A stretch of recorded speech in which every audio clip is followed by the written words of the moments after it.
उसके बाद हम जानते हैं ऑब्जेक्टिव क्या रहे होम रूल लीग्स के। होम रूल लीग का जो कैंपेन था, it aim to convey the message of home rule as self government to the common man. आम इंसान को ये बताना कि तुम हिंदुस्तानी हो और तुम्हें कोई हिंदुस्तानी ही रूल करे, अपनी सरकार सेटअप एडमिनिस्ट्रेशन वगैरह का सेटअप बनाकर, तो ही तुम एक अच्छा जीवन बिता पाओगे। अंग्रेज़ों की गुलामी में हम कुछ नहीं कर सकते हैं और इसके लिए हम चाहते हैं कि आप हमें सहयोग करो इस सपने को पूरा करवाने में। तो it carried a much broader appeal than the earlier mobilisation. कहने का मतलब ये है, इससे पहले जितने भी ग्रुप्स या जितनी भी मूवमेंट्स के बारे में आप किसी भी मूवमेंट के बारे में अगर आप सोच सकते हो, आप सोच लो किसी भी ग्रुप के बारे में, किसी भी अपील के बारे में, इस टाइम पर जो लोगों से जो दरख्वास्त करी गई, जैसे स्वदेशी मूवमेंट के टाइम पर भी या फिर किसी को भी आप देख लो, उससे ज़्यादा अपील थी यहाँ पर जनता के लिए। तो it carried a much broader appeal than the earlier mobilisation did and also attracted up to this point politically backward regions of Gujarat and Sindh. Aim क्या था? The aim was to be achieved by promoting political education, discussion through public meetings,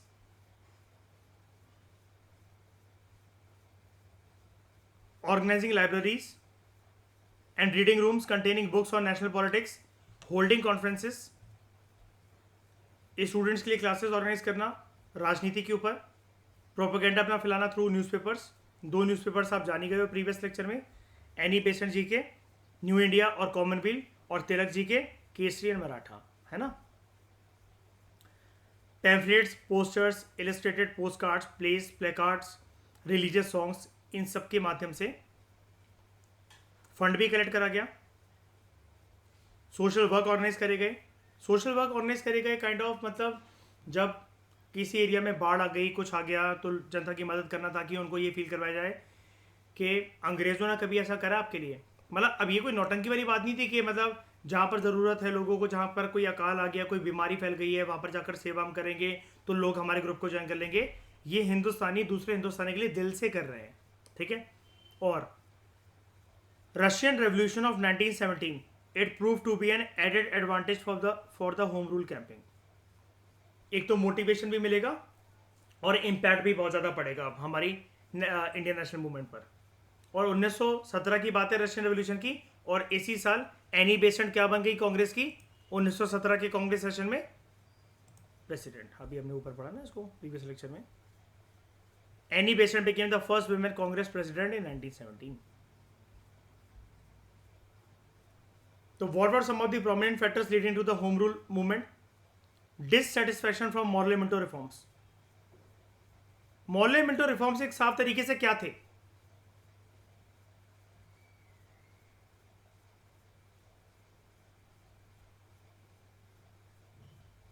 वही कुल मिलाकर सारी बात उसी में आ गई।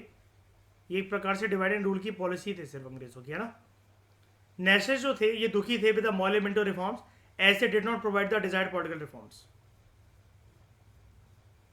वॉर टाइम मिजरीज, याद है हमने पढ़ा था प्रीवियस चैप्टर के अंदर। कोई भी चाहता था क्या कि हिंदुस्तानी वगैरह, खुद सोल्जर्स को छोड़ के, लेकिन ज़्यादातर लोग चाहते थे क्या कि हिंदुस्तानी जो है वो बाहर जाए, अंग्रेज़ों के युद्ध जहाँ जहाँ चल रहे हैं लड़ने। वर्ल्ड वॉर 1 इंडिया की वजह से हुआ था। इंडियंस को पार्टिसिपेट करना चाहिए था, करना क्यों पड़ा? क्योंकि वो ब्रिटिश आर्मी के पार्ट थे, जितने भी सोल्जर्स थे। खुद यहाँ से कोई इन्फेंट्री या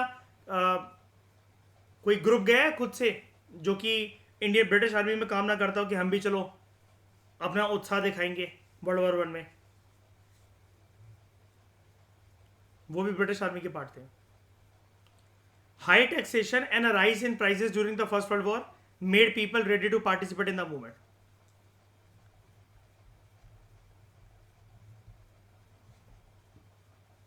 exposure of myth, the setbacks to Britain and its allies during the first world war, it expose the myth of white superiority. बहुत सारी जगह पर इनको शिकस्त भी खानी पड़ती थी वर्ल्ड वॉर 1 में, है ना। छोटे छोटे जो बैटल्स होते थे, बहुत नुकसान हो जाता था। खबर आती थी आज 250 सैनिक मारे गए, 500 सैनिक मारे गए। अब उसमें से हिंदुस्तानी भी बहुत ज़्यादा मर रहे थे, लेकिन सबको समझ में आ गया था ये अच्छे से गाइड करना, ऑर्गेनाइज करना, ये इनके बस की बात नहीं है अंग्रेज़ों की। और जितना ही अपने आप को ये दिखाते कि हम ब्रिटेन नहीं, ग्रेट ब्रिटेन है, हम सुपीरियर हैं, हमारे ऊपर वाइट मैन्स बर्डन है, ऐसा कुछ भी नहीं था। जर्मनी ने घुटने चढ़वा दिए थे, धूल चढ़वाती थी इनको घुटनों पर बैठा के, राइट। वो तो अलग बात है कि जब यूएसए वगैरह का सपोर्ट जब मिलता है तब जाकर उस पर वॉर इंडेमनिटी लगती है, लेकिन जर्मनी ने बहुत ज़्यादा प्रेशर नहीं बना रखा था इसके ऊपर, ब्रिटेन के ऊपर। Release of Tilak, Tilak was ready to assume the leadership after his release in June 1914. He had reassured the government of his loyalty and to the moderates that he wanted, like the Irish home rulers, a reform of the administration and not an overthrow of the government. ये शांति से अब काम करने लग गए हैं. Mrs. Annie Besant wanted to build up a movement in India on the lines of Irish Home Rule League. ये हमने अभी पढ़ा था इंट्रोडक्शन में, प्रीवियस लेक्चर में. तो ये होम रूल होता क्या है?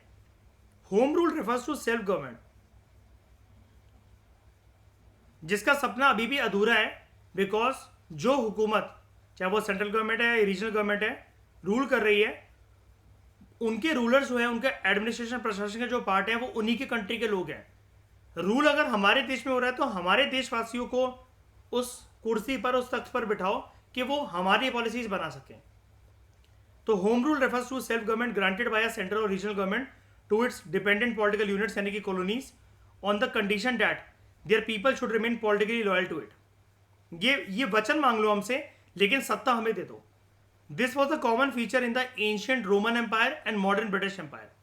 आयरलैंड के अंदर home rule movement, it gathered momentum, it gathered force in 1880s, and a system of home rule was established by the government of Ireland at 1920 in 6 countries of Northern Ireland, and later by the Anglo-Irish Treaty 1921 in the remaining 26 countries in the south. अब समझ गए Annie Besant क्यों प्रभावित थी Ireland की home rule league से? कि जब ये एंग्लो आयरिश का मतलब क्या है? ब्रिटेन और आयरलैंड के बीच में ट्रीटी हुई है ना, ब्रिटेन ने दे दी ना परमिशन सेल्फ गवर्नमेंट एस्टैब्लिश करने की नॉर्दर्न आयरलैंड में और आसपास की जितनी भी कंट्रीज हैं वहां पर, तो इनको क्या लगा कि हम भी ऐसा कर सकते हैं.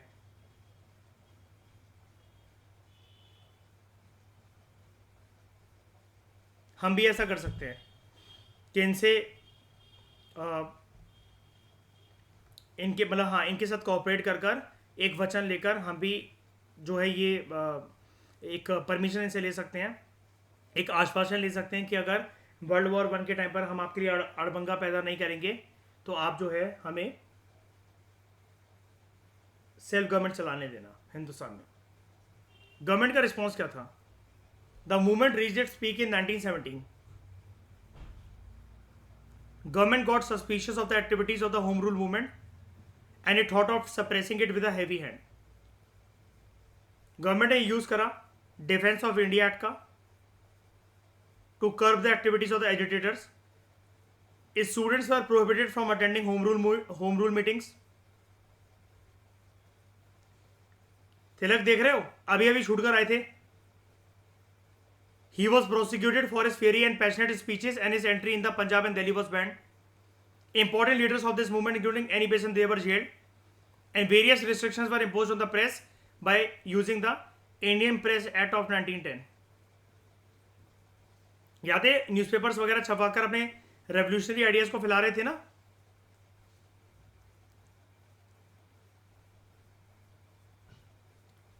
But the repression followed by the government added only fuel to fire. आग में घी डालने का काम करा. Strikes, agitation and protest meetings they were organise throughout the country. Government ने ये देखा कि प्रोटेस्ट जो है वो कितने सीरियस होते चले जा रहे हैं और लोग कितना ज्यादा उमड़ कर होम रूल लीग को ज्वाइन करने के लिए उत्साहित है. हिंदुस्तानियों का जज्बा इस टाइम पर इतने चरम सीमा पर था that they were Indians on the other hand they were willingly ready to pay any price to achieve the home rule. Montag, the Secretary of State for India, he commented that Shiva cut his wife into 52 pieces only to discover that he had made 52 wives. This is what happened to the government of India when it imprisoned Besant. लोग बहुत गुस्सा हो गए तो लोगों ने कहा भरो हमें जेल में, कितना भरोगे, हम तो नहीं रुकने वाले, तुम्हारे एक्ट लगाने से क्या होता है, हम उनसे मानने को तैयार ही नहीं है, तुम लगाओ रिस्ट्रिक्शंस। और अंग्रेजों की करतूतें सामने आती जा रही थी लोगों की, क्योंकि इस टाइम पर प्रेस और कम्युनिकेशन के जो चैनल थे वो काफ़ी ज़्यादा वाइड रीच में थे लोगों की।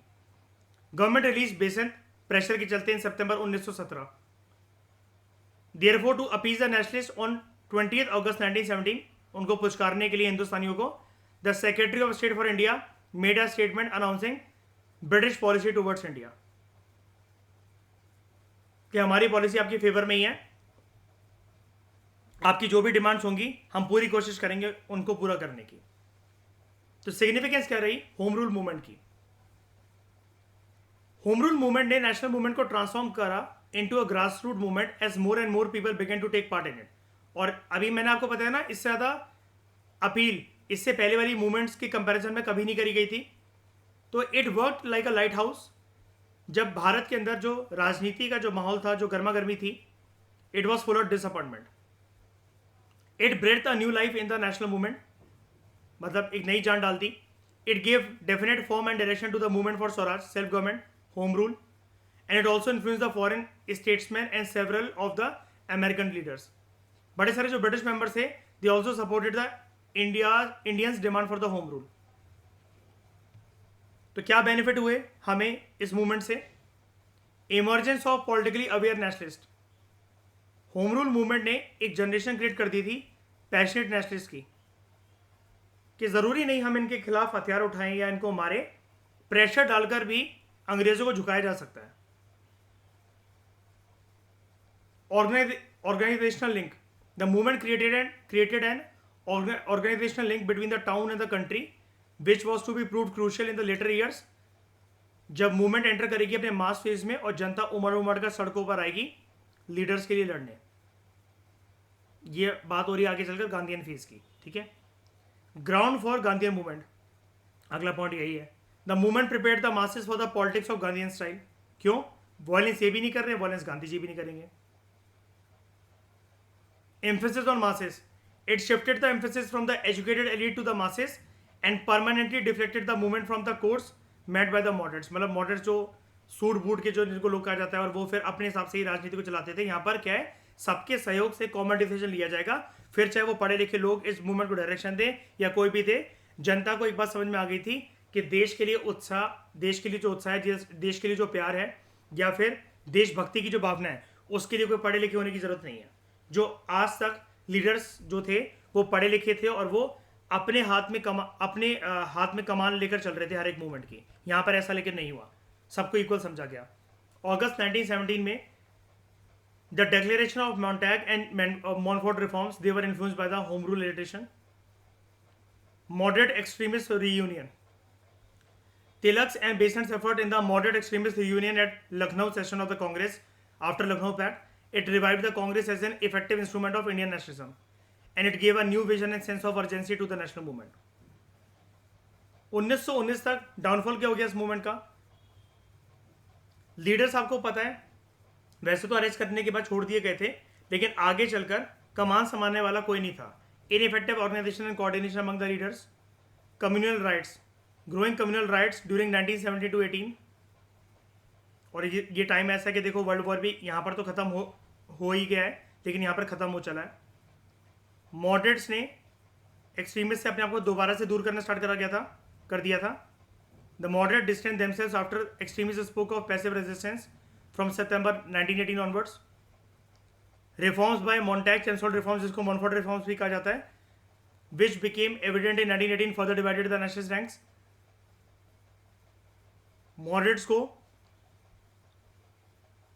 मॉडरेट्स को जो है पुचकारने की कोशिश करी गई थी अंग्रेजों के द्वारा।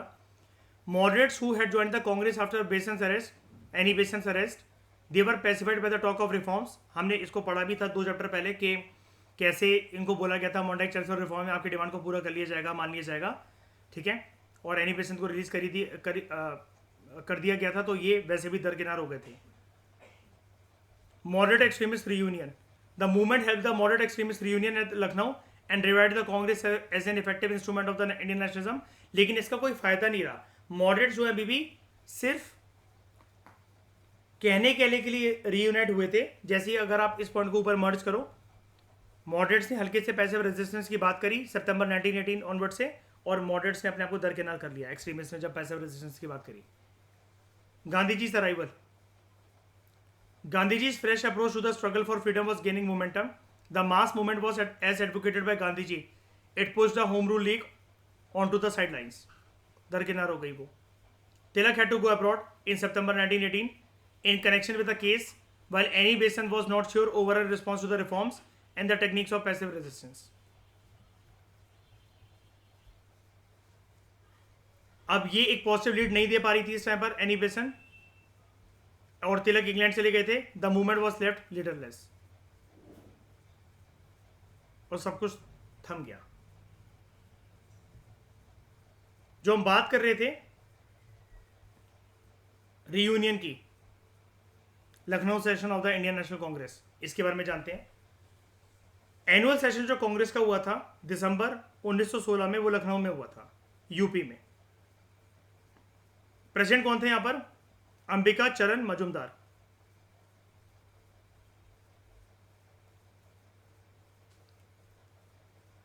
This unity in the rank of nationalist was injuring their cause. मतलब जो भी स्वराज का, सेल्फ गवर्नमेंट का जो सपना है, वो पूरा हो ही नहीं पा रहा था, क्योंकि मॉडरेट्स और एक्सट्रीमिस्ट अलग अलग डायरेक्शन में काम कर रहे थे. और इस टाइम तक आते आते ये चीज रियलाइज हो गई थी कि होम रूल मूवमेंट के टाइम पर इन दोनों का सहयोग साथ में होना जरूरी है. They thought they needed to put up a united front before the government. The growing nationalist sentiments in the country and the urge for national unity, it produced two historic developments. At the Lucknow session of the Indian National Congress, 1914 में जब बाल गंगाधर तिलक जी की रिहाई होती है jail से, he saw the change in the political situation and set out to unify the two factions of Congress. तो significant developments क्या थी लखनऊ सेशन में? Reunion of extremist and moderates. जब से अलग हुए थे, इन्होंने ये देखा था कि इनका कोई फायदा बहुत ज्यादा मेजर नहीं हुआ, कोई बहुत मेजर असर नहीं आ गया इन दोनों के अलग होने से. अंग्रेजों ने ही फायदा उठाया इस चीज का. तो following were the factors that led to the reunion of moderates and extremist. Political inactivity in Congress. दोनों के दोनों जो मॉडरेट्स और एक्सट्रीमिस्ट थे, उनको रियलाइज हुआ डेट सूरत में जब से ये अलग हुए थे सूरत स्प्लिट के बाद, it had led to the political inactivity in Congress. और सूरत स्प्लिट कब हुई थी? 1907 में. Also old controversy of the Surat split had lost their relevance now. Effort करे गए रीयूनियन के. Annie Besant and Tilak made several efforts of the reunion. For example, Tilak denounce various acts of violence to build trust with the moderates. कि हम नहीं करेंगे violence, लो नहीं उठाएंगे बंदूक, नहीं उठाएंगे हथियार, तुम बस सहयोग करो हमारा होम रूल मूवमेंट में. और तिलक और एनी बेसेंट ने कुछ वायलेंस करी क्या ग्राउंड लेवल पर जब होम रूल मूवमेंट चल रही थी? बताओ. नहीं, सिर्फ इनका सहयोग पाने के लिए मॉडरेट्स का. Opposition from the moderates faded. Gopal Krishna Gokhale and Firoz Shah Mehta, they had led the moderates opposition to the extremist during the Surat split. Their death had facilitate the union. जब ये मर गए तो आगे वाले जो लीडर्स थे उन्होंने बोला कि हाँ, साथ में मिलकर काम करने से ही फायदा है. Lucknow pact 1916 between Muslim League and the Congress. बात सिर्फ मॉडरेट्स और एक्सट्रीमिस्ट की नहीं थी, कांग्रेस और मुस्लिम लीग की भी थी. कांग्रेस और मुस्लिम लीग जो है वो साथ आते हैं अपनी कॉमन डिमांड्स को सरकार के सामने पेश करने, और सरकार इनका फायदा उठाते हुए आई थी, है ना. जब मुस्लिम लीग की जो डिमांड्स होती थी, या फिर उनको पता होता था कि हिंदू मुसलमान को बढ़ाना है, तो अंग्रेजी हुकूमत इस चीज में कोई कसर नहीं छोड़ती थी. This coming together the Muslim League and the Congress, it was facilitated by the presence of younger generation of members of Muslim League like Mohammad Ali Jinnah. The League was gradually turn into an anti imperialist organisation. The major reason for the shift in the League's position, मतलब Muslim league ने अपना रवैया क्यों change कर लिया? अभी तक तो ये अंग्रेजों की तरफ ओरिएंट होते थे. ब्रिटेन ने मना कर दिया था टर्की की मदद करने से इन इट्स वॉर इन बल्कान्स 1912-13 में, and with Italy during 1911. Turkish Khalifa was religious political leader of all the Muslims in the world, and denial of help infuriated the Muslims. Hindustan के मुसलमान काफ़ी खफा हो गए थे जब उन्होंने खलीफा के साथ यह रवैया अपनाया था ब्रिटिश हुकूमत ने. Those who supported the partition of Bengal, they were annoyed at its annulment. कि वापस क्यों खींच लिया गया था इसे. याद है एक जगह दे दी गई थी इनको, जो एक प्रोविंस जो बन गया था जहां पर मुस्लिम जो थे वो मेजोरिटी में थे. इनको लगा सपना दिखाकर सपना वापस खींच लिया गया. पागल बनाने वाली बात है. The refusal of the British government to set up a university at Aligarh with powers to affiliate colleges all over India also alienated some Muslims.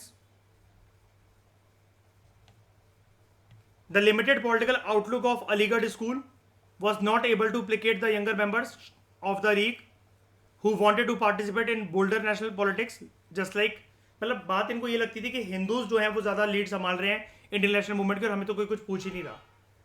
Hence the Muslim League found itself on the same side with the Congress favoring self government. तो इनको लगा साथ मिलने से मतलब साथ मिलकर काम करने से ही फायदा है.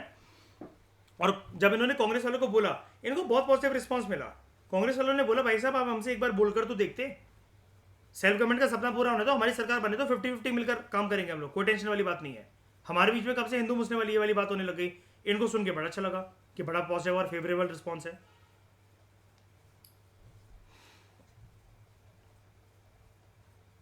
तो इस डिस्कशन में दोस्तों फिलहाल इतना ही. Thank you very much for discussion.